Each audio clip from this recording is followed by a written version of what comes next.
राधे राधे दोस्तों। महाभारत की कहानी के अनुसार जब विदुर जी की मृत्यु हुई तो महर्षि वेदव्यास सभी से मिलने के लिए गंगा के तट के किनारे वन में पहुँचे। वहाँ कुंती, गांधारी और धृतराष्ट्र ने वेदव्यास जी के कहने पर वरदान मांगा कि वो फिर से अपने मृत पुत्रों को देखना चाहते हैं। आइए विस्तार से जानते हैं ये कथा।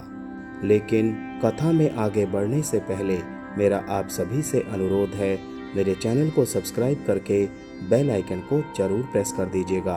तो चलिए कथा को शुरू करते हैं। महाभारत के कुछ प्रसंग ऐसे हैं जिनके बारे में ज़्यादातर लोग नहीं जानते। इनमें से एक ऐसा ही प्रसंग है, मृत्यु के बाद सभी योद्धाओं का एक दिन के लिए जिंदा होने की घटना।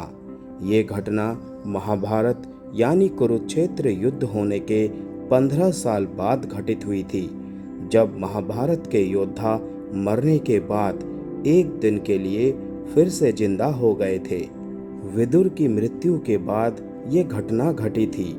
महर्षि वेदव्यास धृतराष्ट्र के आश्रम पहुँचे और विदुर के निधन का समाचार सुना। उन्होंने बताया कि विदुर धर्मराज के अवतार थे और उनके प्राण युधिष्ठिर में समा गए हैं। वेदव्यास ने धृतराष्ट्र, गांधारी और कुंती को अपनी तपस्या का फल देने का प्रस्ताव रखा। विदुर के जाने के बाद वेदव्यास जी ने तीनों को वचन दिया कि उनकी कोई भी मनोकामना जरूर पूरी करेंगे। तब अपने पुत्रों को खो चुके धृतराष्ट्र, गांधारी और कुंती ने अपने पुत्रों को देखने की इच्छा व्यक्त की। रात में महर्षि वेदव्यास ने गंगा नदी में जाकर महाभारत युद्ध के सभी मृत योद्धाओं को बुलाया। वेदव्यास पांडव और कौरव दोनों पक्षों के वीरों को वापस जीवन में लाना चाहते थे। भीष्म, द्रोण, कर्ण, दुर्योधन, दुशासन, अभिमन्यु, घटोत्कच, द्रौपदी के 5 पुत्र और कई अन्य योद्धा पानी से बाहर आए।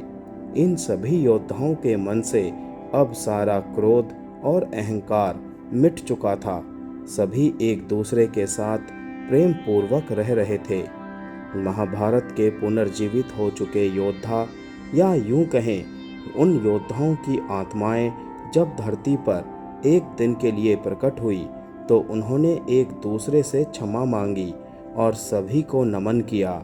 द्रौपदी का अपमान करने वाले दुर्योधन ने हाथ जोड़कर द्रौपदी से कहा, हे देवी, मैंने अपने जीवन में आपके साथ बहुत ही बुरा व्यवहार किया। आपका अपमान करने के लिए मैं अभी तक लज्जित हूँ, लेकिन यह द्वेष, ईर्ष्या सब जीवन तक ही सीमित थी।